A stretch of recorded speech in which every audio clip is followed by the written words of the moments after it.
mouth, right?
You're very much in thought there, my friend. Deep in thought, meditative thought.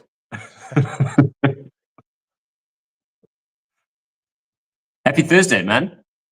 Yeah, lekker. How are you doing, my friend? Is everything all right? Can you hear me clearly? Yeah, I hear you loud and clear. Beautiful day in Cape Town. It's always teasing us. It pretends to be spring and then it goes back into winter. So we're just going through a wintry day in spring. Make up your mind, Cape Town. Yeah, never will. Amazing, man. Thanks for joining me live today, my friend, as always. And for those tuning in, glad to be here and thanks for making the time. If you've got any questions, please let us know. Like today, we're going to be unpacking an interesting topic. It is basically just understanding where, if you're starting out as a business owner, where do you put your money first? So I think everybody knows then starting a direct-to-consumer business, you're going to need some form of marketing in order to generate sales. I think that's like a no-brainer for everyone. Like I think everybody is safe to assume that most people now know in the world that we live in that social media marketing, paid ads, whatever form of marketing you want to do and you feel comfortable with, it is extremely important that you focus on marketing, because without marketing, demand won't exist, and without demand, your business won't survive. So when it comes to creating that demand factor, I think a lot of people have asked me in the past, Yandre, where do I spend my bucks first when I start out? When I'm starting out, when I'm starting a new business, what is the best platform to really put my money into? And where am I going to see the best returns? And the options are usually, especially on the paid ad side, John, I don't know if there's any other channels that you've considered and that you've seen success with, but I think the three big choices people have available when it comes to running paid advertising is Meta ads, Google ads, TikTok ads. And the traditional business owners starting out, they don't have sufficient funds to do all three. I mean, if you can do all three, that'll be amazing. However, if you're starting out and you're bootstrapping, where do you put your money first, and where do you most likely see the highest probability of success?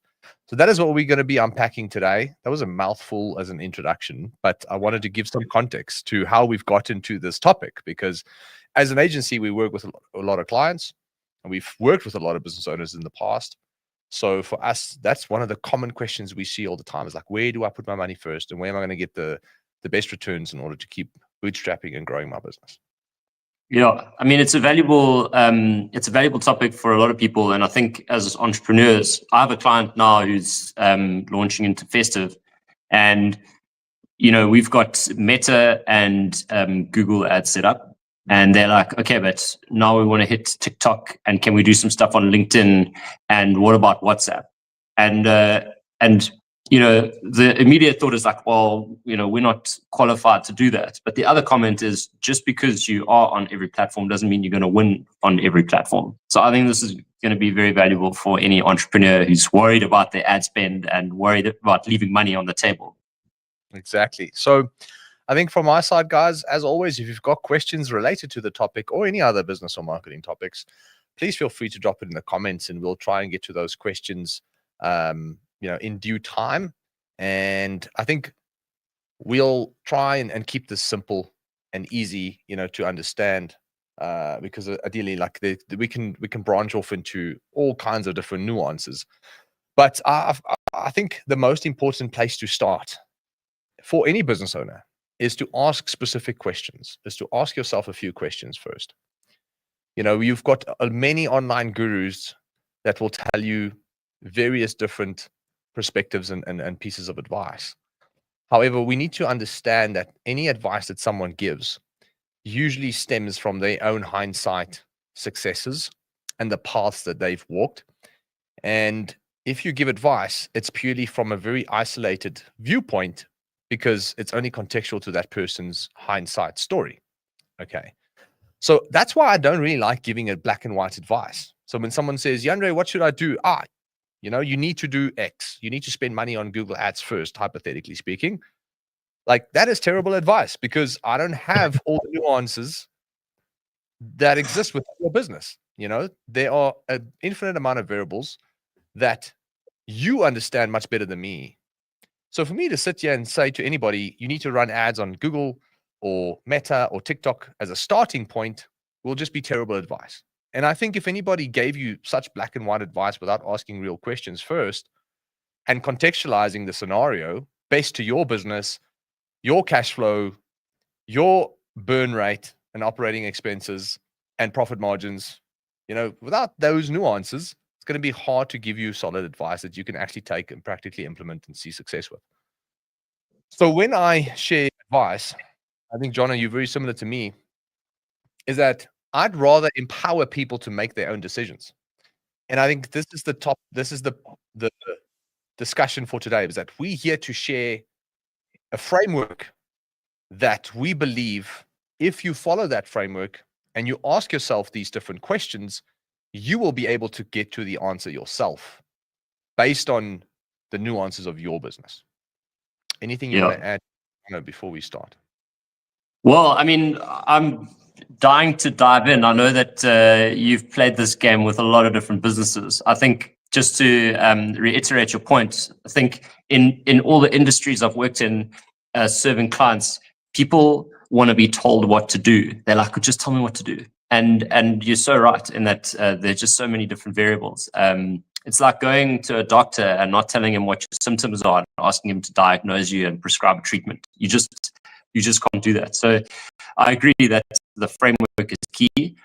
I'm desperate to dive in, and I can see a few of your notes here. They're looking very exciting. And I think, the initial calculations that you're about to present, I just feel like they are so valuable, even at an early stage of like conceptualizing a business model, because a lot of people develop a product and then they want to launch in and try and sell it. And I think by doing this maths before you even decide what product to put in your store, is so much more empowering, because you actually see that you have potential to have a profitable paid ad and marketing strategy.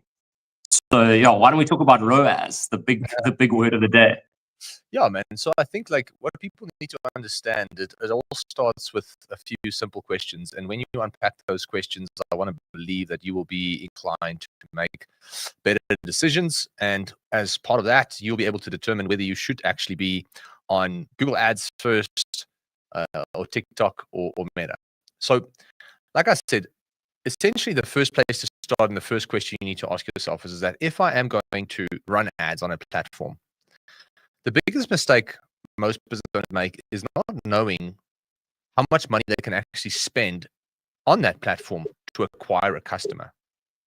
Okay, so when new business owners come and chat to me about ideas or businesses that they want to scale, or products that they want to launch into the market as a business, and we talk about marketing channels, the first thing I usually ask is, how much profit is actually in the product? Meaning, like, what is your actual gross profit margins like? And it's very hard to make a business profitable, to acquire a customer, pay your transaction fees, pay your other additional merchant fees and supplier fees and software fees, if you have low profit margins, especially if you're starting out and you're going to have to find customers yourself. Now, I spoke to someone in this week and they said, Yandre, there are a lot of businesses with low gross profit margins that are doing exceptionally well and are crushing it and scaling and growing profitably. And I said, yes. One thing we need to understand is that low gross profit margins, that game still works and is very, can work for a lot of people. However, then most of those people, if you're going to ask what businesses they have and how their businesses are structured, they will tell you that, most of their products are in a lot of the discounts in the country, or they are supplying wholesale to the retailers. So essentially, they are selling products based on a ton of volume, and they're not selling one product at a time, and they don't have to pay for every single purchase that happens in the business. They might have a skim in their network, and they might supply a diskim, and the initial order might be 3 million rand. Now, 20% gross profit on a hypothetical million rand order is 200K profit that you can invest back into your business. Okay, so we need to understand that there are nuances. And the first nuance is, what is your gross profit margins? And is it actually healthy? Now, if you ask whether it's healthy or not, that can become how long is a piece of string. And that's what I'm saying is that if your objective is to launch a business online and to do your own marketing and acquire customers with your own money, and every single purchase that you have will have some cost attached to it, ideally you want healthy gross profit margins. And the question then becomes, what does healthy gross profit margins look like? And just as a benchmark, I'd say you would want to aim for anything between 40 to 60 to 70% gross profit margins in your products. Now, if we had to pick a number just for the hypothetical case study that we will build today, let's say that you have 100% markup. Okay, so if you're buying the product for $50 and you're selling it for $100, or if you're buying jeans for $500 from overseas and you're selling it for $1,000, that is 100% markup. Okay, because you have put 100% more profit into the actual sale or revenue that you can get back. And then the gross profit margin, however, this is where a lot of people get confused, is that gross profit margin and markup is not the same thing. Markup is what you stack on top of the cost, guys. And if the cost is 50 and you add another 50, then that's 100% markup. But gross profit margin is worked backwards. So markup is worked from the actual cost of the product upwards, and gross profit margin is worked from the retail price backwards to the cost. And that becomes a percentage. And gross profit margins can never be more than 100%. So if someone says my gross profit margins are 100%, well, that's impossible. Then you say physically air, and then someone has given you that air. Gross profit margins can't be more than 100% because it is what's left percentage-wise in the actual product. Okay. Now the question is, what is a healthy one? What does a healthy GP percentage look like? I'm going to say 50% for the hypothetical case that we want to build today. Now, the first question people, as I said, need to ask themselves, and if you're taking notes, this is the time to make the note, because it's the first little golden nugget that we're sharing today, is that you need to understand what your target cost of acquisition and target ROAS needs to be if you're going to advertise on a channel. Before you pick a channel, so some people just randomly pick channels based on someone's advice.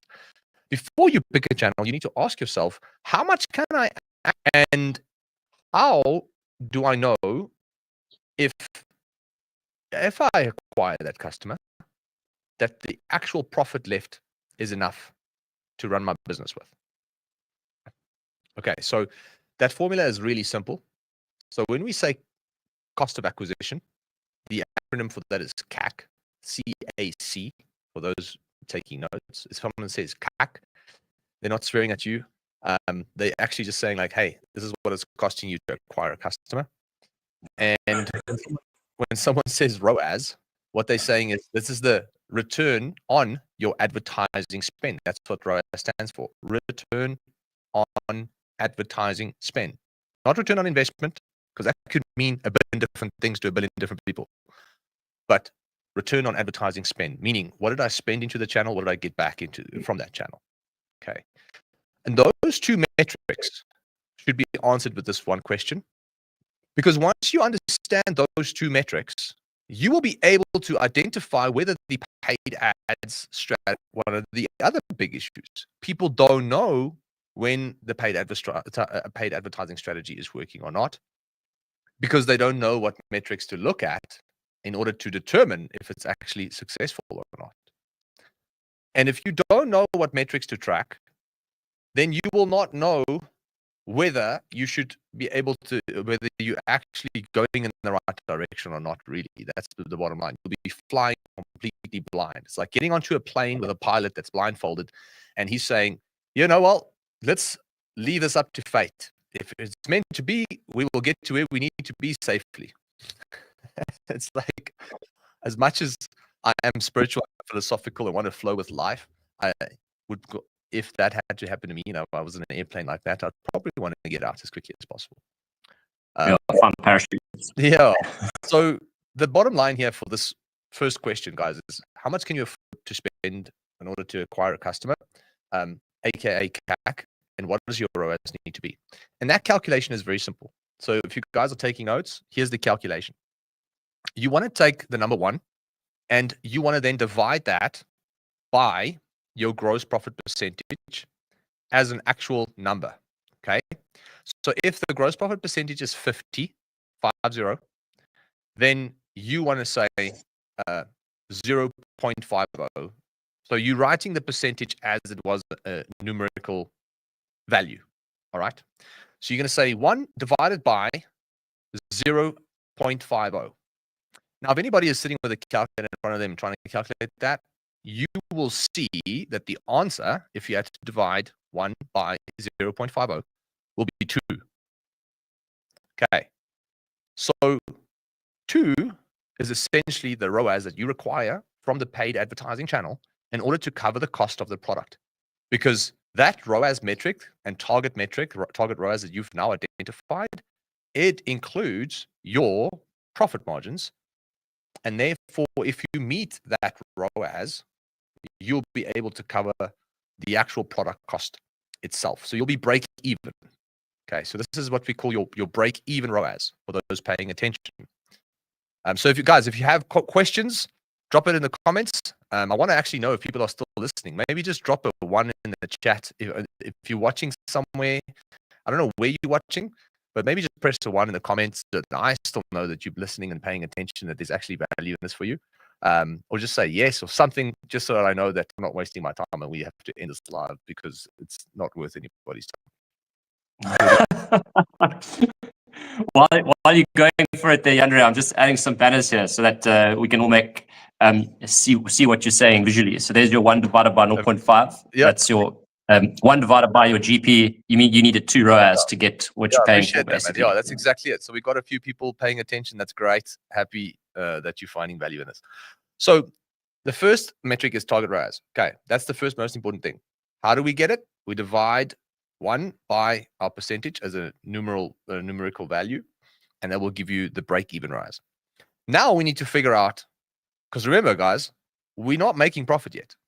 Okay, this is just covering the cost of the product. This is not covering the merchant fees that you have to pay, the fulfillment fees, the picking and packing fees, or any of those things. Okay, this is purely just covering the cost of the product. So the next thing you need is a break-even ROAS. A target ROAS to actually make profit. So the question is, how much profit do you want to make ideally? Okay.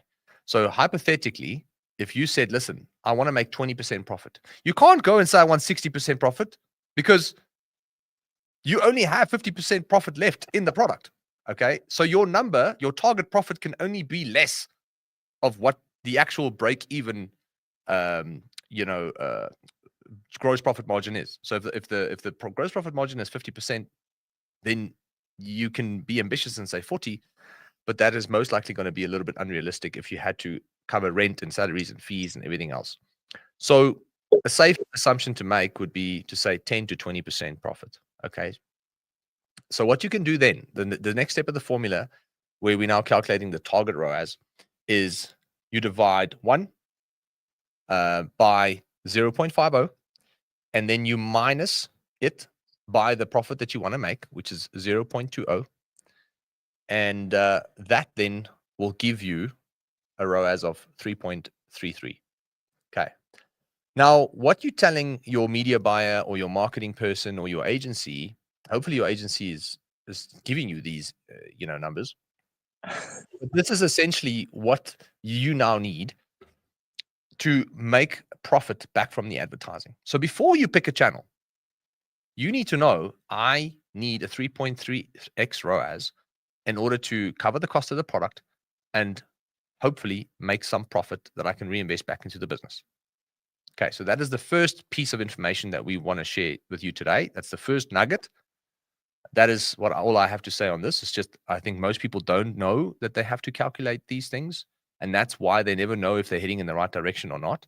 And that's why they say to the agency or the media buyer that you guys are not good enough, but there's no objective way to actually define if that is true or not.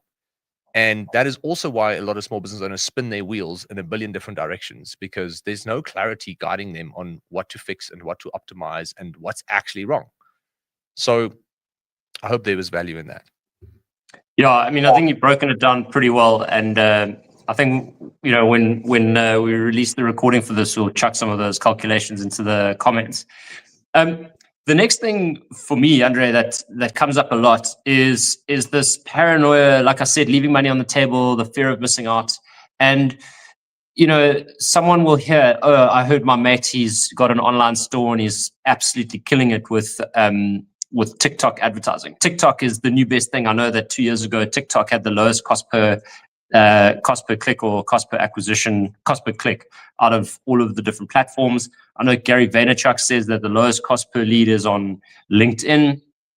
So there's B2B, there's B2C, there's high ticket offers, there's bulk retail. There are all of these different variables at play when it comes to making money online. And I think it's pretty important to understand what you're selling and how it fits into the greater ecosystem before even picking a platform. So now that we know that there's enough GP, say for instance, I have a chocolate business and my GP is 60%, and I know I've got capacity and I've got ad budget, but now I want to know where I need to be placing my ads. It'd be very easy for me to just say, well, let's spread the bets and put 1,000 Rand a day into each of the platforms. So I'm curious about what methodology we can follow to actually make the right decision, the right calculated decision, instead of going on gut feel. Yeah, I love it, man. I think that's such a great question, because when you speak to someone at a braai, they're going, oh, I'm killing it with Google Ads.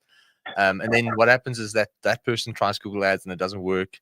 And it's a situation where, it might have been a different industry, different product, different targeting style, different type of, ad strategy, or it was just never, the search intent wasn't necessarily enough for that specific product that person was selling. So I like building frameworks, and that helps make better decisions. And I'm going to maybe just share my screen quickly, because this is really the only way that I can explain this. So there's 3 questions I would want to ask myself if I was deciding on whether to advertise on Google, Meta, or TikTok. So here's a fun fact. TikTok is really not the best platform to get the most efficient ROAS consistently. Do some brands have lower cost per acquisition on TikTok? Yes, absolutely. Are there people crushing it on TikTok ads? Absolutely. Is TikTok as consistent as Google ads and Meta ads when it comes to growing a business online and scaling those campaigns to deliver predictable revenue and profits? No. TikTok is the most volatile paid ads channel at the moment. Yes. So I think from that's more from a direct to consumer point of view. The creatives run at fatigue very quickly. It needs constant monitoring more than anything else, like literally, multiple touch points or multiple check-ins, I'd say per week, where some campaigns on Google Ads or Facebook ads, you can check in once a day, once every second day, where with TikTok, it could go skew any minute. So you have to be really hands-on. And we normally add TikTok as a luxury or as a brand awareness play. So the CPM on TikTok, the cost per mile, meaning how much money you have to spend to get 1,000 people to see your brand or message or product, is the cheapest out of all the platforms. So TikTok is a great place to build awareness. Great, amazing place to build awareness. However, if you're really trying to take money and convert it into profit, unfortunately, from what we've seen, and we spend probably like 20, 30 million. No, I'm lying. We probably spend more than 50 to 60, 70 million worth of rands on ads per year, if not close to 100 million. I mean, 2 of our brands alone spend close to 30 million a year, 40 million a year. So with all the clients we have, it's probably even more, maybe 150 to 200 million rand that we invest into ads on an annual basis. I probably have a stat somewhere, but that's what I can tell you. Like, it's not that we're sitting here spending 10K on a few different platforms and testing one business. Looking at all the businesses we've worked with, looking at all the channels that we've advertised, looking at all the money that we've spent, I think TikTok is unfortunately the most inconsistent. However, brand awareness cost is very cheap. So the only 2 platforms to really consider starting out, when you're starting out, let me just put a disclaimer. The only 2 platforms that's worth considering when starting out and wanting to bootstrap your business is Meta ads or Google ads. Why? Because they are a lot more consistent once you get the ROAS in check. Okay, so the first question I normally ask myself is the following. Is there intent in the market for this product? Okay, because if I was someone who wanted to promote a product or service, I obviously want to go where the demand is already, because the cost per acquisition normally, hypothetically, would be lower in those channels because the demand is already there. Now, some people would say, because the demand is there, the cost per acquisition might actually be higher because you're competing with a lot of other people. However, if done correctly and done strategically, that shouldn't really be too much of an issue. So we ask ourselves, is there enough intent in the market? And with intent, an objective way to verify intent is to ask ourselves, how many people are searching for this product or solution on a monthly basis? Okay.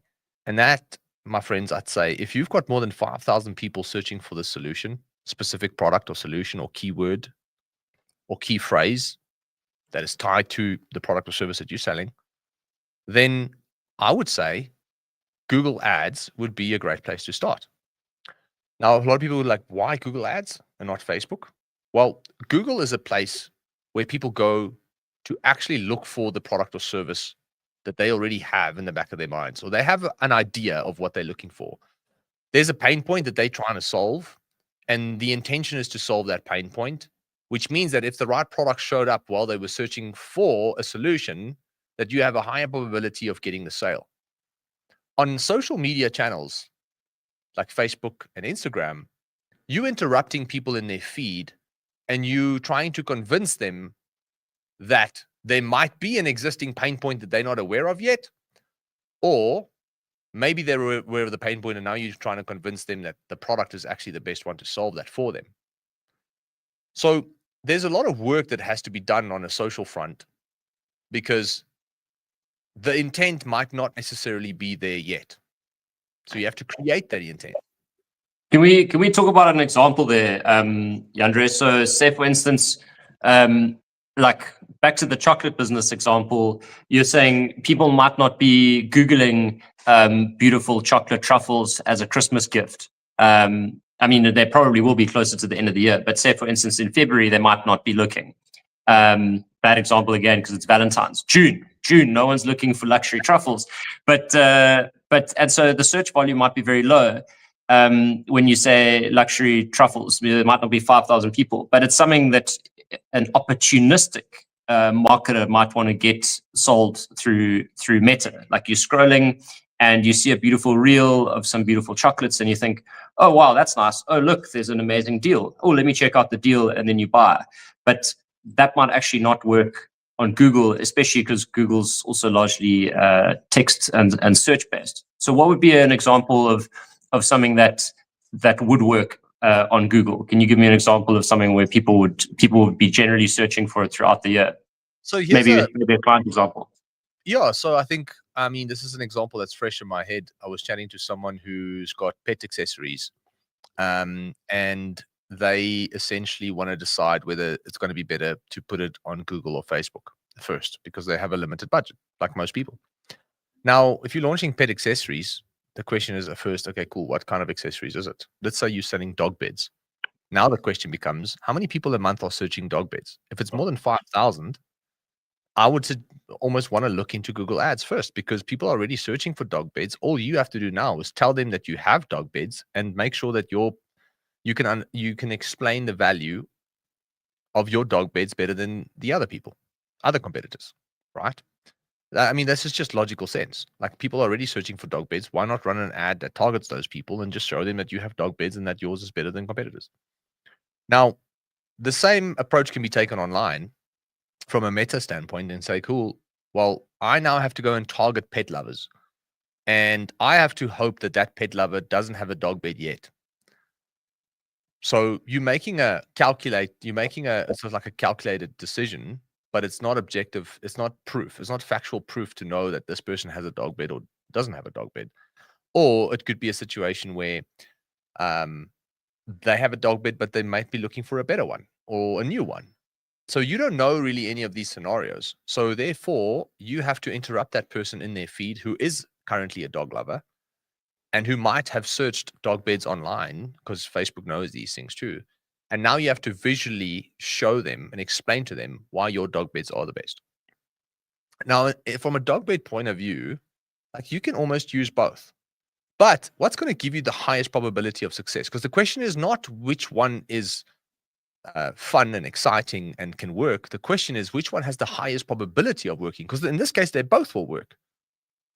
Yeah. So in this case, I'd say, well, why not run actual Google ads for people already searching dog beds and start there, because that is where the intent is. Okay. Now, office furniture is another example. Like, this is more on a contrast example, because in this case, office furniture, selling that on Facebook is very hard to do, because the person who's looking for office furniture might have a specific look and feel in mind, a specific theme in mind, a specific type of office furniture in mind, etc., etc., etc. So interrupting a person in their feed and then trying to answer all those specific questions with one video ad or a UGC ad will be very difficult to do. So therefore, you want to understand, is people actually searching for office furniture online on Google? And then go, if so, great. Let me rather target those people and go and explain to them what type of office furnitures I have. Ideally, you can do a mix of both strategies here, where what we've seen works really well in the office furniture space. An example is to target people on Google Ads with office furniture, and then remarket to them on Facebook as a reminder to stay top of mind. And this is why I always say, all these channels technically work together in order to help you lower the cost of acquisition and help you build a better business. However, if you had to pick one and start out with one, this is the framework that I would follow. And it starts with, is there search intent in the market? If so, well, there's a good chance that that is where you're going to see the quickest wins and the highest probability of success when it comes to spending money and getting money back in the next 30 to 60 days. Two questions that come out of that, Andre. The one is, maybe you can answer the second one next, which is about competition. But is there an argument for the broadness of your category? So, for example, you mentioned office furniture, and we compared that to the chocolate truffle. So, a chocolate truffle is, you could very easily bundle a chocolate truffle deal as a gift that people would feel compelled to buy, even if they didn't really want it for themselves. And chocolate truffles, like a box of chocolates, is one of those kinds of things that, no one really ever knows what they're going to get, but they're pretty sure it's going to be a bunch of delicious chocolates. It's an easy sell if they're beautiful and it's nicely packaged. So you can sell that kind of to many people. Whereas, as you said, office furniture is the kind of thing where people might want to go according to a certain what's the word I'm looking for? Pinterest board. They might have a particular style in mind. And so on Meta, you could target someone with a very specific deal to make the sale. But on Google, you would target people who are having like a broader general search. Is that also fair to say that a broader product category is better on Google? Yeah, on Meta, you can add bells and whistles to the offer that gets people more interested and creates more interest and intent, right? On Google, you might not be able to do that to the extent that you will be able to do it on Meta, because Meta is nice and visual. So you can use those visual elements to increase the probability of intent, or to increase the likelihood of someone buying. However, there are questions that you're asking and the answers lie in following the next two questions, and in this framework. So let me quickly unpack then what's remaining in this framework. So the first question we ask ourselves, and they all work together. Okay, I think there's a lot of people sitting there going, but what if this, what if this, what if that? And if we follow the whole framework, a lot of those questions will be answered. The first question is there intent in my market? If there is intent, then I would focus my efforts or my thoughts and my ideation on Google Ads. If there's a low amount of search intent, I would focus my efforts and ideation and concept and the rest of my mental bandwidth into something like Meta Ads. Okay, so that's the first step. That's the core divider. All right. Then we go down and you'll see here, if we have search intent and it's over 5,000, then the next question is, how complicated is it to articulate the benefits and the USPs of this product or service? Okay.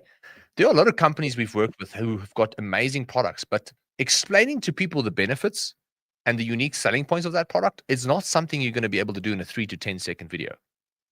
All right. So it requires education.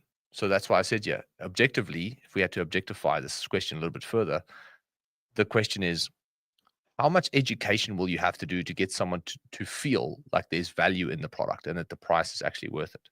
Okay. So what is the intent in the market? Is there enough search volume? Why not start with the channel that's already got the intent as opposed to the one where you have to go and create intent? Then the second question is, how complicated is it to actually articulate the benefits and the unique selling points of that product? If it is very complicated from a Google standpoint, if we're in the Google channel now, then we're going to go down to the last question, which is, what is the price of the product? And is it considered to be expensive? And expensive from an objectified viewpoint would be anything more than 3,000 Rand online. That is considered as a medium to high luxury product, a high-end item. Okay. There's very few people who just randomly pull out a credit card and buy a 3K product. Do a lot of them exist in South Africa? Absolutely. Is it a huge percentage of people? No. So these are the three questions we ask. And I'm going to tell you now quickly a few examples.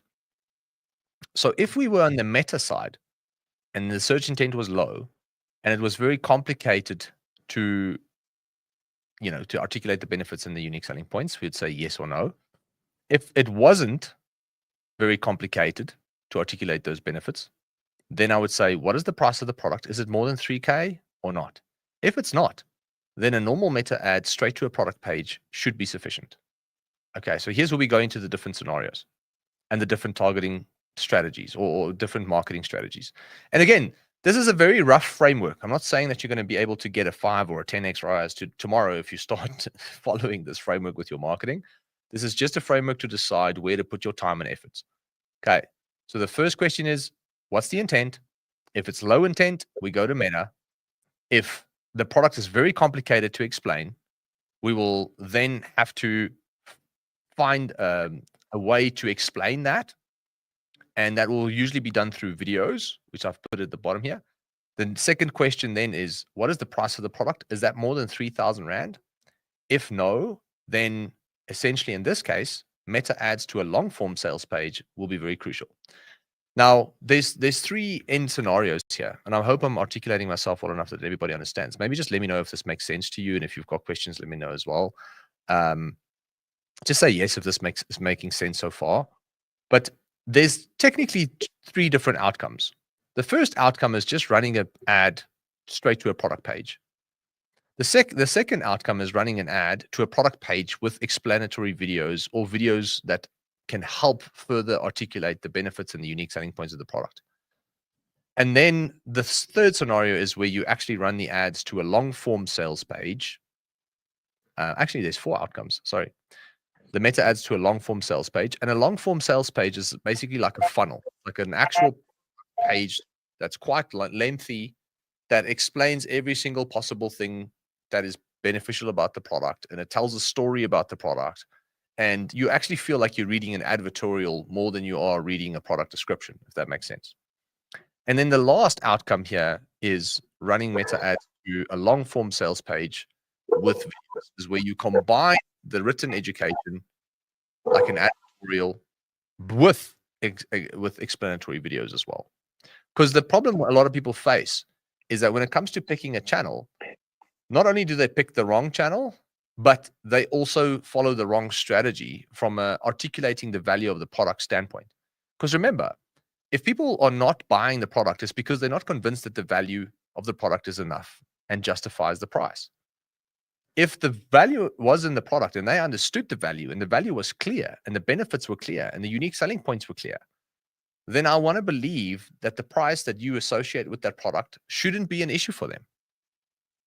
However, if you did a terrible job at explaining the value and explaining the uniqueness of the product in comparison to competitors, and the competitor might, let's say, hypothetically be 10 Rand cheaper than you, there's a high probability that someone is not going to say yes to you, but rather yes to a competitor. So our job as marketers is 2 things: picking the right channel, understanding what metrics to track to determine if it's a success or not. And then thirdly, what strategies are we going to put in place to articulate the value of this product to the person who's going to be visiting that product page? Okay. And those Jandre, yeah, go for it.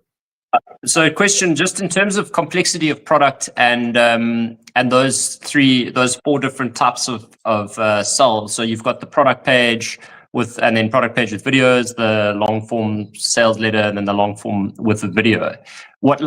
Could you just run through 4 examples where each of those might be appropriate?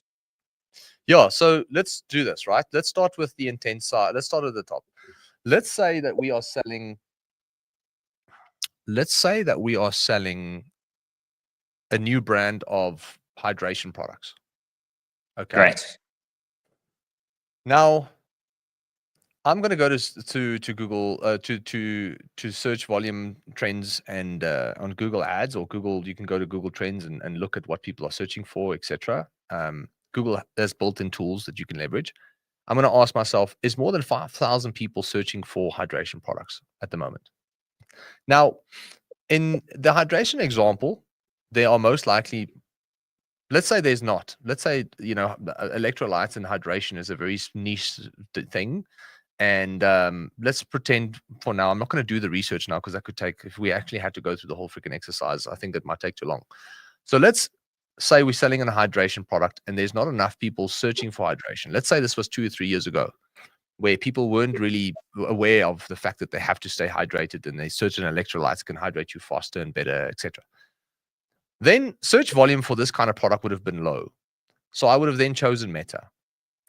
Now, the question is it difficult to explain the benefits of electrolytes?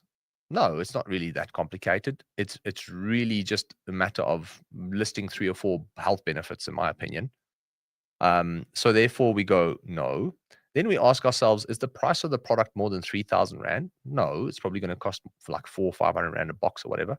So therefore, meta ads to a straight product page will be sufficient to start with. I'm not saying that you shouldn't add videos. I'm not saying that you shouldn't build a long form sales page. I'm not saying that you shouldn't try and articulate the value any better by using certain tactics.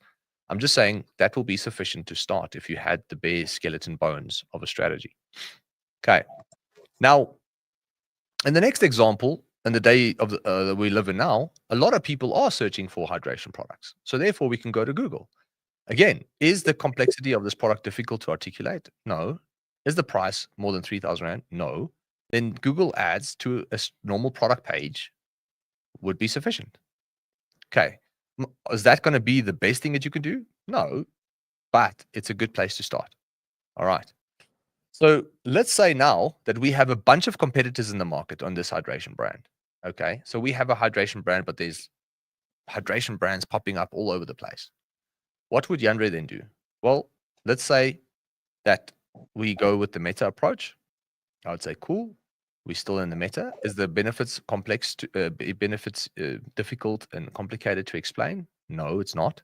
However, in explaining the value better, we will look better than competitors. All right. So it's not that it's complicated, but I would want to explain as much as possible because now, because of all the competition we have, there's a lot of noise. So if every single competitor says that their electrolytes are helping you hydrate faster and you make the exact same claim, there's a good chance someone is most likely not just going to be convinced. And you're probably going to have to do a lot more of convincing. So the higher the competition in the market, the more convincing you have to do that your product is better, right? Just logical sense. So therefore, we might branch off into the yes. It's not that it's difficult to articulate the value. It's just that it's going to be very important to articulate the value because that's how you're going to be looking. That's how you improve your marketing strategy compared to competitors. Okay. So then the question becomes, do we have a price of a product that more than $3,000? The answer is no.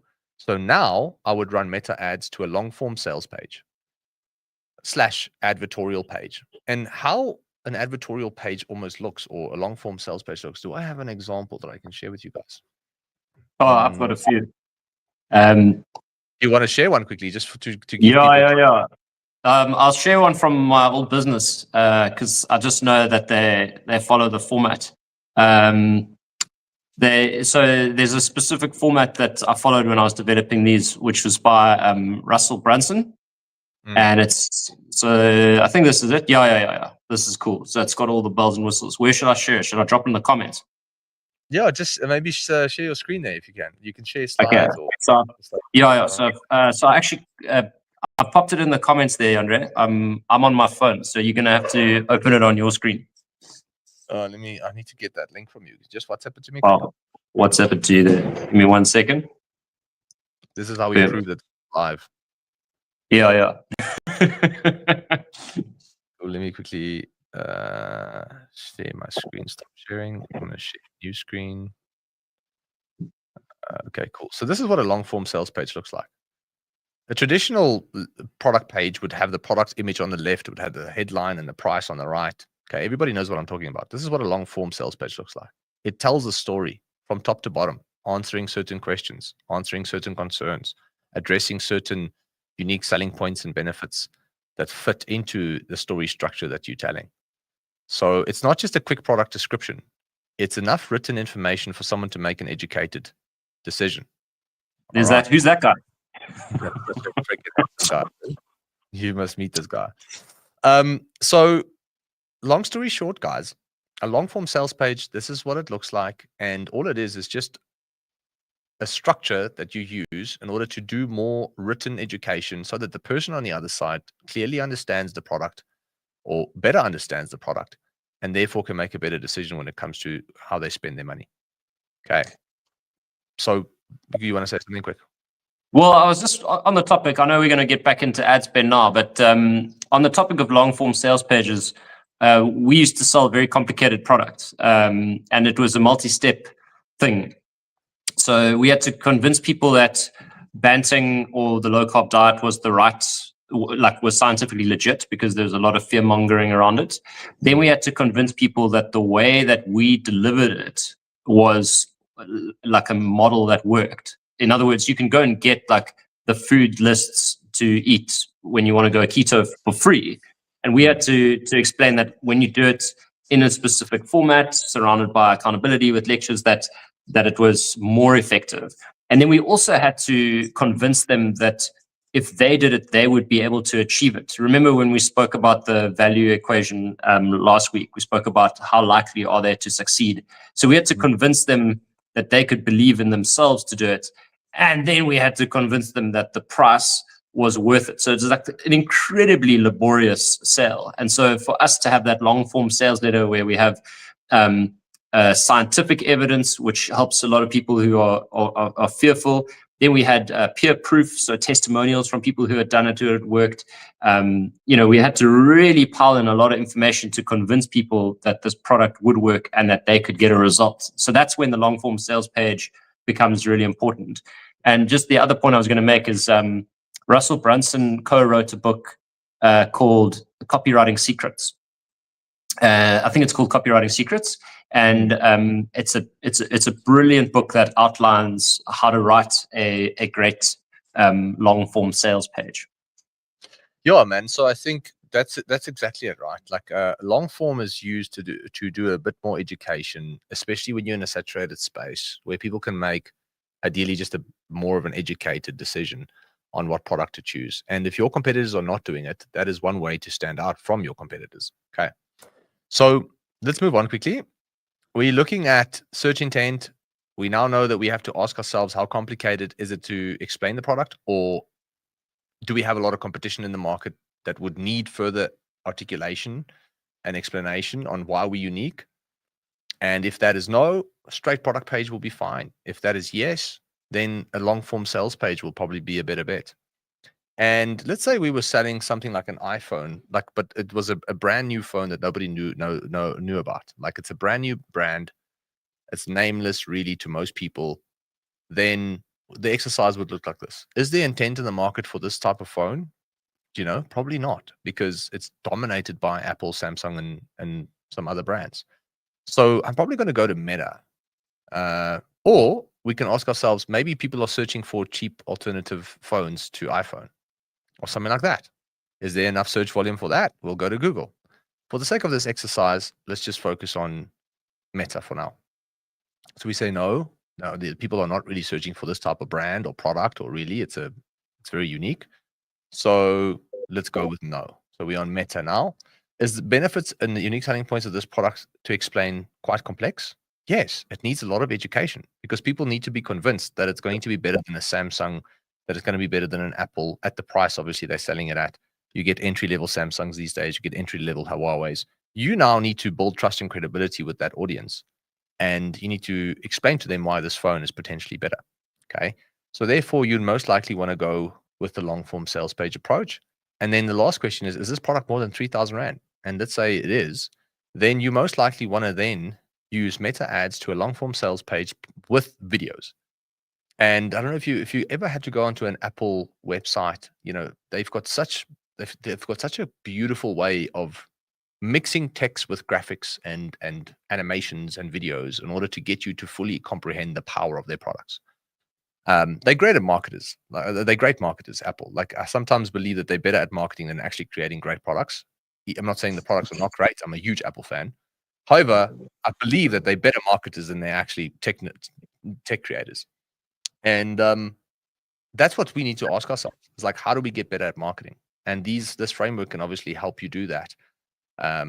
If you had to understand the difference between picking a channel between Google and Meta. So let's say that people are searching for this type of phone.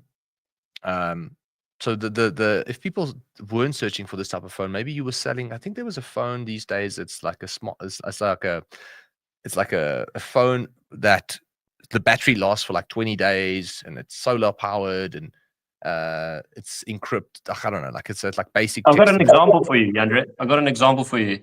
The green screen phone is coming back in, especially for parents who want their children to have phones like we did in the 90s, but who don't want them to have access to screens and WhatsApp. So the thing is, people are not really searching for that yet because they don't know it exists. But there are there's an opportunity for you to create intent under those parents once they actually understand the product. So therefore, you would gravitate to Facebook. Therefore, you would gravitate to visual long form sales pages where you explain the value of this product. And therefore, maybe you would incorporate some videos as well, so that people can actually see what the benefits look like or what the actual phone looks like and the quality. Maybe drop the phone, 5 meters onto a concrete floor and show how durable it is. Like that is you articulating the value without someone having to guess or. So in my mind, the other example would be, I've got a someone in my network who does smartwatches for kids. So the smartwatch allows the parents to track where their kids are. It allows the kids to text and phone their parents when they need to. And it's a great tool for any parent to have, especially for kids, because obviously you've got a watch so you look cool, but you can phone your parents when you need to, and your parents can see where you are at all times. Now, that watch 5 years ago, nobody knew that watch existed. So the demand in the market wasn't there. However, in essence, now today, a lot of people are looking for watches like that. Okay. But in the case where we were 3 years ago, you would have to go through the Facebook channels in order to create that demand and target parents and show them and drive them to a long form sales page. Because if you just drove them to a product page, I'm not saying you're not going to see success with it, but you can see so much more success if you had to write a story to a parent. Have you ever wondered where your kid, like, are you a parent that, is a little bit worried about your kid's, safety, but you don't want to give him a phone yet because he's not old enough? And there's certain things on YouTube and these streaming channels that you don't want them to see yet, and all that kind of, like, tell a little bit of a story about that. And that will allow the parent on the other side to go, oh, this is exactly what I'm looking for. Today, however, a lot of people are looking for trackers for their kids. So therefore, you might actually gravitate to Google as an option as well. It's interesting because what you're also saying is that like more innovative, what do you call it, like trailblazer type products that aren't necessarily established are going to do much better in an environment where you can call them out. I mean, I just know from scrolling at the moment, every 5 minutes someone says, like, I'm 40 and I'm a father of 2, and somehow my algorithm knows that's like backwards. So I get, men after 40 all of a sudden have this problem, and that's the hook. There are like 1,000 different problems I could have, and there could be a product for, but that call out happens, and then someone's introducing, connecting with me on a problem and trying to sell me a new product that I hadn't even realized that I might even need. And I was definitely not going out to Google that. So it's interesting. Basically, what you're saying is if you're launching something new that the market might not even know about, it's definitely going to do better on Meta. Yeah, 100%. So to summarize this, and I think it's time to move on to the last point that we're trying to make here. But I think to summarize this, it's basically 3 questions. What's the search intent? Is there enough people searching for this product? If so, why not look into Google first? I'm not saying you have to absolutely go with Google, but that's where I would put my energy and see if it would make sense. Then I would say, does this product require a lot of education? Does it require me to truly get creative with how I explain to people how it can benefit their lives? If so, then you would most likely want to create a long form sales page.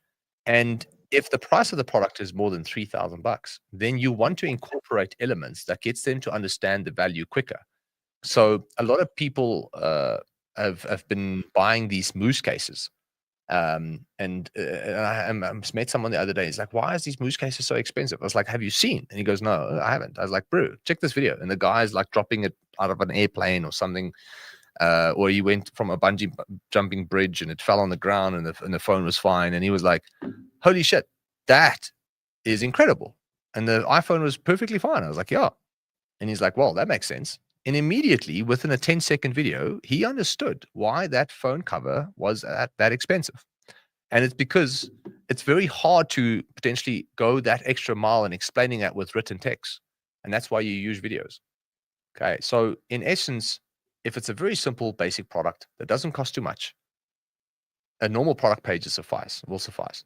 If it's a product that needs a bit of education and needs some form of convincing, and you want to separate yourself from competitors in the market, you're probably going to want to approach a product page with a lot more wording and text, aka a long form sales page. And if the product price is then more than 3,000 or 4,000 Rand, then you're going to have to showcase certain things about the product that's going to get people to understand the value. Imagine they were walking into a retail store.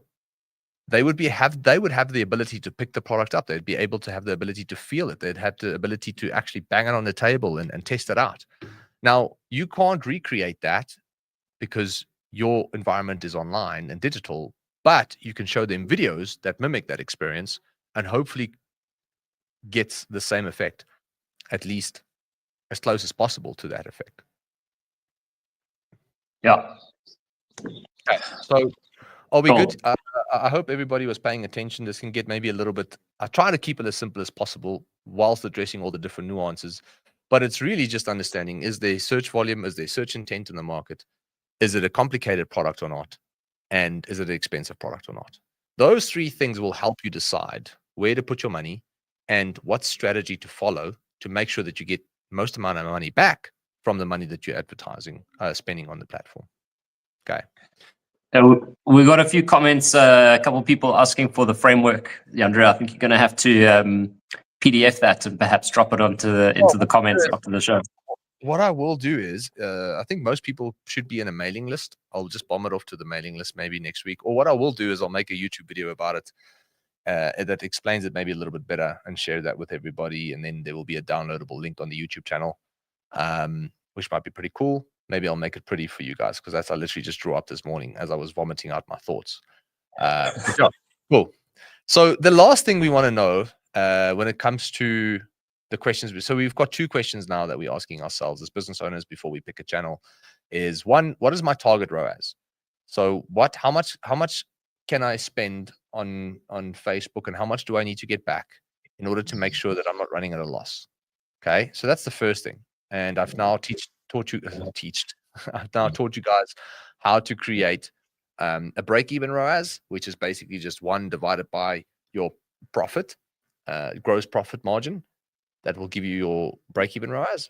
And then if you want a target ROAS, it's as simple as taking 1 divided by the profit ROAS minus the actual profit that you want to make. And that is essentially then the target ROAS that you'll lead. Then the second question is, does it follow the framework of intent, complexity, and price? And then the last thing I think is what I've seen, at least what people ask is, when should I test a new channel, or how long should I be testing the channel for, or when should I optimize my ads, and when should I scale, or when should I test and optimize or whatnot? So I think this is very crucial. I have seen that because people don't know what their target ROAS should be, they randomly just run ads on a random channel. So they make the mistake of picking the wrong channel. They make the mistake of not knowing what their ROAS needs to be. And then all they do is they spin their wheels for 30 days going, oh, Google is not working, let's try Facebook. Oh, Facebook's not working, let's try TikTok. So 6 months later, they've tried every single channel. Nothing has worked for them. And they go, you know what? This just doesn't work for me. I just need to go back to cold calling or cold emailing or whatever we were doing before. And I'm like, dude, it's not that these channels don't work. It's that you haven't really followed a pragmatic and systematic approach to squeezing the most amount of opportunity out of these channels. Like, you haven't given yourself the highest probability of success or the highest chance of success because, unfortunately, you're either naive or ignorant on how these things work. And that's why we exist. Okay. So I've made all these mistakes myself. So the first question is, when do I test a new channel? And here's the answer.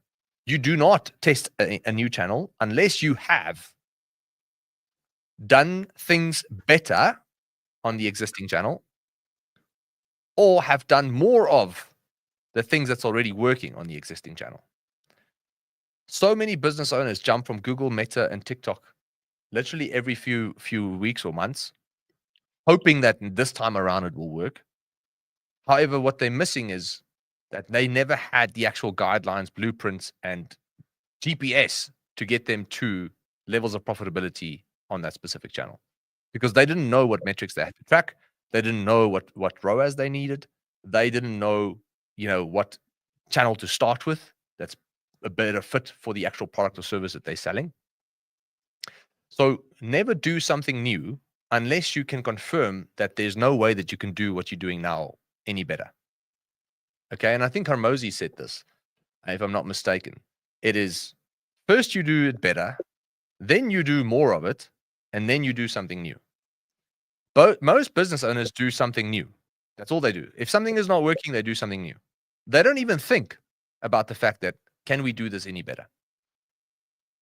And then, funny enough, I see a lot of people, last comment on this before, is just, then I see a lot of people going, oh, we have a healthy ROAS, but now we need to add a new channel.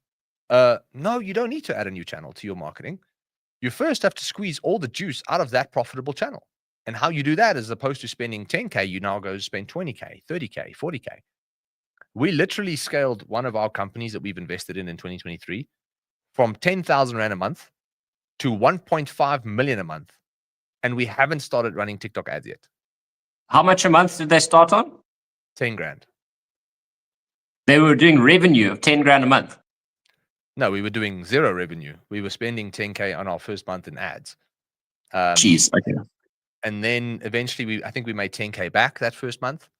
And then we made 30K back the next month. And then nobody went, oh, let's add Google, let's add TikTok. No, we stayed on Facebook up until a point where Facebook wasn't giving us the returns that we needed anymore. So then only did we go to Google Ads. And now only, after spending 2 million Rand, close to 2 million Rand a month on marketing, now only are we going to TikTok. That's crazy. I mean, I have a few interesting insights there. And the one is that it can go the other way. So sometimes people, like the two factors that really played a role in the industries that I've worked in were the weight loss is very seasonal. And so a lot of people don't actually notice for the first few years that they're running their business that the seasons hurt. You know, for instance, no one's buying a weight loss program in December. Yeah. And so you have to know when to ignore the data. And often people think like, okay, well, I need to switch platforms because I'm, you were talking about not jumping from platform to platform to platform earlier. And a lot of people jump from platform to platform because they think that their ads aren't working, when in actual fact, there's a seasonal downturn, it's school holidays, it's term time, there are various factors at play.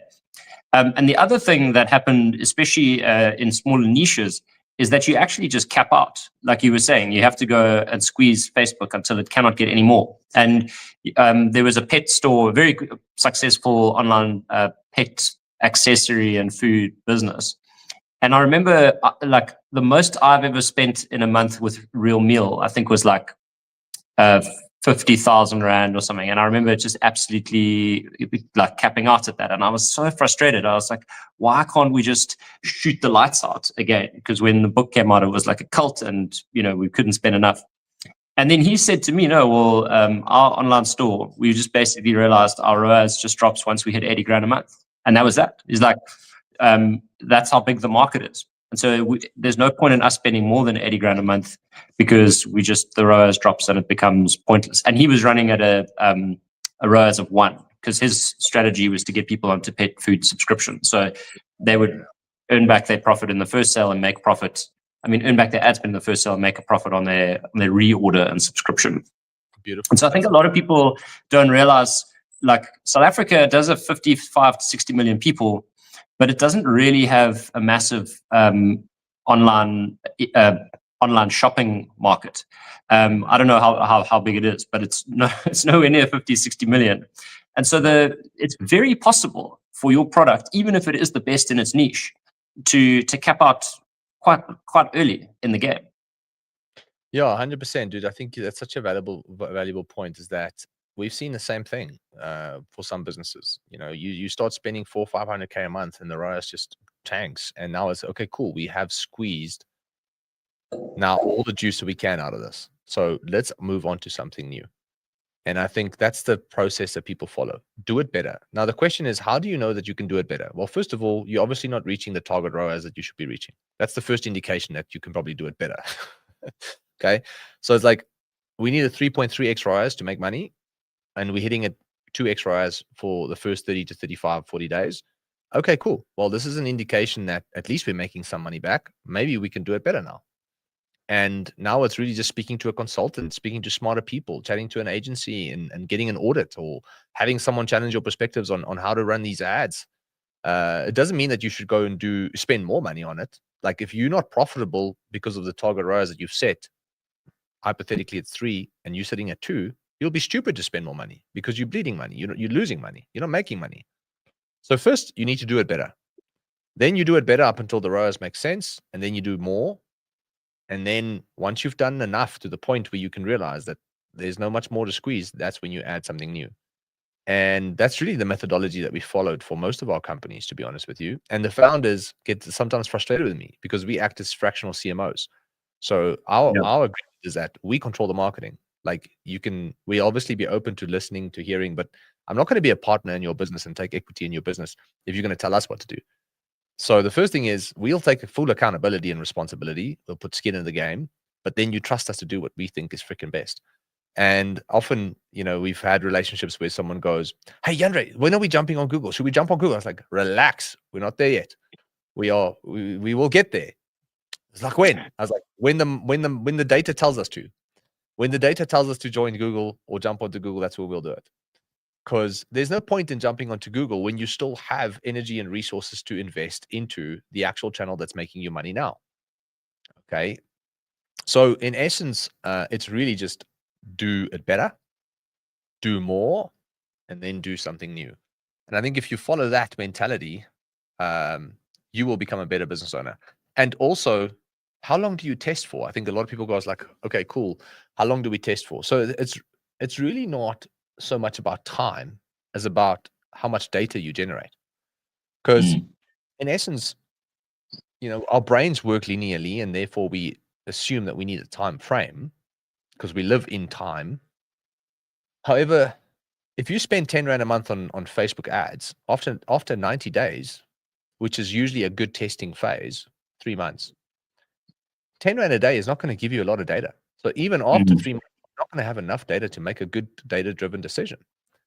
So it's not so much about time, but it is about how much data is actually pointing in the right direction. I've got some. Go for it. Sorry, no, I was going to say we've got a question here from Digital Universe. Says, when using Google Ads, does it push the ad through its whole Google ecosystem? E.g., the Google ad appears natively on FB, IG, and other Google Meta spaces. And then we've got another one just now. No, cool. So if you guys have questions, I think we've kind of like said what we wanted to say today. There might be one or two other things that pop up of value. But I think like this was the main topic for today. There's 3 questions we need to ask. What is the actual target ROAS that we need on this specific channel? Then what channel will work? And there's a framework for that based on intent, based on the complexity of the product, based on the price of the product. And then lastly is like, okay, cool. How do we actually spend our energy on this channel? And when do we actually move on to a new channel? So those are the 3 things I think we wanted to share today. To ask or to answer the question of Digital Universe, I think, yes, Google Ads, very similar to Meta, allows you to run the ads on all kinds of different ecosystems. However, it comes with preferences and settings. So you can run a Performance Max. Performance Max basically will run it on most of the available channels or available placements. It will run Google Shopping. It'll do some search. It'll do some dynamic. Might even do some YouTube if you've got creatives and content for it. But you can choose. You can choose where you want to run everything. Same with Meta. On Meta, you can say, I only want to run on Instagram, or I only want to run on other third-party networks, or I only want to run on Facebook, or I want to do everything. So yes, the answer is yes. Google allows that option as well. And then what about using AI and ML to predict your sales forecast using historical data, social trends, etc.? And how available is this tech and how reliable is it? Yeah, it is actually a good question. We actually did that for one of our companies. We uploaded 12 months of historical data, and I said to it, please analyze this data and tell me which days we make the most revenue, which days we make the least amount of revenue, which days we have the highest conversion rate in terms of date and time, and lowest conversion rate, what days of the month. And it was quite an interesting exercise. And I think for us, we've learned when to run specials to maximize profit, when not to run specials to not bleed profit unnecessarily. So Jack, I think 100% if you can use AI, but you need to give AI the data, the proper data, and then ask it like all these different kinds of questions. However, again, the forecasting side of things can be very difficult to predict because forecasting is dependent on your marketing skills and budget. So when it comes to a direct-to-consumer brand, especially online, nothing controls the variable of growth as much as the actual paid advertising and marketing strategy. So forecasting is actually almost like a bit of a skewed mechanism because if you're not going to spend more money on marketing, you're not going to keep growing, right? So if you're spending 10K a month and you get a 5x ROAS, you're going to make 50K back. Now, if you look at AI, and AI would say, well, we had 40 grand's worth of growth. And you go, well, let's forecast if we grow with 40K every single month. It's going to be like, wow, in a year's time, we're going to be millionaires. But the reality is that it's not taking everything into context to understanding what's creating that growth. And I think if you need to prompt AI and give it the necessary information on what has contributed to the growth and how are you going to be distributing that moving forward from a forecast point of view. So you're going to say, I spent 100K on marketing and we're planning on increasing our budget by 10%. However, there is also a probability that the ROAS might decline 10% for every month the more we spend. So let's now start to forecast, the hindsight, taking the hindsight data and start to forecast this. I think AI can really help you with that. But again, it'll be as good as the prompt that you give it. And my bottom line is make sure to give it all the necessary context and as much nuances as possible in order to get the most accurate forecast prediction. I had one other insight which blew my mind a while back, which was we were running a huge Google campaign and a huge Facebook campaign, and I looked at the costs of how many sales were coming from Google and how many were coming from Facebook. And Facebook, I think the ad budget was split evenly, and Facebook was giving me, I think, triple the sales. So basically only 25% of the sales were coming from Google. And so we figured if we turn off the Google ads, then we will lose 25% of the sales, but we'll be saving 50% of our ad budget. Does it make sense? So the cost per acquisition was really high on Google. And what was interesting is we turned off the Google ads, and all of a sudden our sales actually tanked closer to 50%. And it makes perfect sense now. It's like when you're on blogs and you're everywhere where Google ads show up, you're seeing the ad, but often Google ads are put in places where, I don't know, people probably maybe in a different mindset. And when you're on Facebook, you see a very visual ad, bang, like in the middle of your feed, which is very difficult to ignore. You have to intentionally scroll past it. And so we found, or we believe that a lot of people, in fact, we looked at the Google attribution, what's it called? You know what I'm talking about? Yeah, it's just called attribution window, yeah. Yeah, the attribution window. And we could see that how many touch points people were hitting. And I know that at the time they said that people have 8 touch points, but the guys who were buying our program had something closer to 12 and 15 different touch points before making a purchase. Anyway, so turning off Google actually helped tank our Facebook campaigns as well. Something to be careful about. It's like one channel complements the other, right?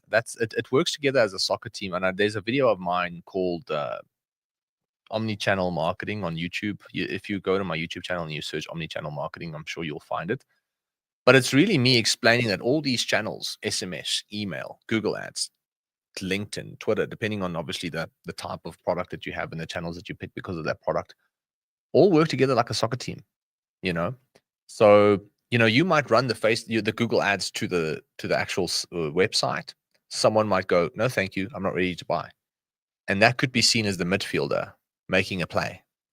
And then what happens is that the ball comes back, it hits the post, and there's a striker that comes and it just taps it in. And that striker could be the Facebook ad that's seen as a remarketing ad. Now, Facebook's going to go, we scored the goal. But Google's like, yeah, but I passed you the ball. Or I am the one that actually took the shot and it hit the post. And if it didn't hit the post, you wouldn't be able to score the goal. So in essence, it's understanding that all these channels really work together. However, the dilemma that a lot of small business owners face themselves or find themselves in is that they don't actually have the budget to execute all channels at once. So this conversation today is purely, obviously, for those individuals who are in a predicament of choosing the first channel. And how would that look like? And I think obviously in the ideal world, we want to advertise everywhere, but I'd say Facebook and Google is where you can start. Then there's questions like, how much money should you be spending on these channels? I'd say 10 grand a month is enough to collect really good data from. So if you want to do both, then you need 20K a month. If you want to do one, you can start with 10K a month. Always also incorporate email and SMS into your strategies. That's a lot cheaper to do. And I would just give people the advice just to always look into that. Email automations, welcoming people to the community, welcoming people to the newsletter subscription, or welcoming people to the giveaway that you've signed up, and educating them further about the brand. Automations, if people left their carts and didn't buy, to remind them about the product and its benefits and why it's amazing, and maybe giving them a discount at the end to see if you can nudge them over the fence. But yeah, I think that is really the conversation for today, and I hope there was value in it for everyone. Jeez, Andrea, it was great sitting listening to you chat. I felt like the interviewer, yeah. Last question here, which is a very good question, actually, considering everything we chatted about, and that's from Buzwe. He just says, like what we're talking about in general, as the last comment, like, does this apply to leads, or is it just specifically for sales, for selling online, or does this also apply to lead collection? I do think it applies to lead collection too. The formula might be a little bit different in my mind, actually. I'm not saying it won't work for lead generation. It's predominantly designed for direct-to-consumer products, this framework, to be honest with you. But if you had to generate leads, you can follow the same approach. You need to start with, are people searching for, let's say you're an agency, right? And like us, I started on Google Ads. That's where I got my first leads, and I ran Google Ads really well. So for V8 Media, we started with Google Ads because that is essentially where people were looking for agencies. The only issue was, and this is also a nuance, is that like insurance and the agency space is extremely competitive. So cost per clicks are like 30 to 40, 50 bucks. And then at some point I decided to go to Facebook because of the fact that I just felt like I couldn't do this any better. I was spending 10, 20 grand a month at the time. We didn't have a big budget. And then we went and said, cool, I felt like I've tried to do this better. And because I can't do it any better, I'm not going to do more of it. So therefore, I'm going to try something new. And then in 2021, we started running Facebook ads, and it just crushed it. So this is also how we've started learning these frameworks. So we went onto Facebook, where the demand was there, but it was just too competitive. And that's why we chose Facebook. So that's actually a little nuance that we can build into the framework. And maybe, Jono, we can refine that and maybe share it with people, and we can make it even better. But that was just a top of mind conversation for today. Yeah. And there was value. Yeah, I think you've added a ton of value there. There's some gold in there, and I think it simplified the question. I think what's a relief there is to know that there is actually a way to figure it out, and that there isn't as much guesswork involved as people might have originally thought. So I think you certainly detonated a few bombs there. Yeah. Cool. Well, I mean, let's actually spend some time maybe on that framework and make it better for people, and hopefully it helps some people make better decisions in their businesses too. Yeah, awesome. Thanks, Andrea. What a pleasure. Cool. Another cracker. Looking forward to next week. Yeah, lekker. Next week I'll do the interview. Looking forward to it, man. All right, all the best. Thank you so much. Much love to you. Have a great Thursday and a great rest of your weekend. Cheers, guys. Thanks for listening. Cheers.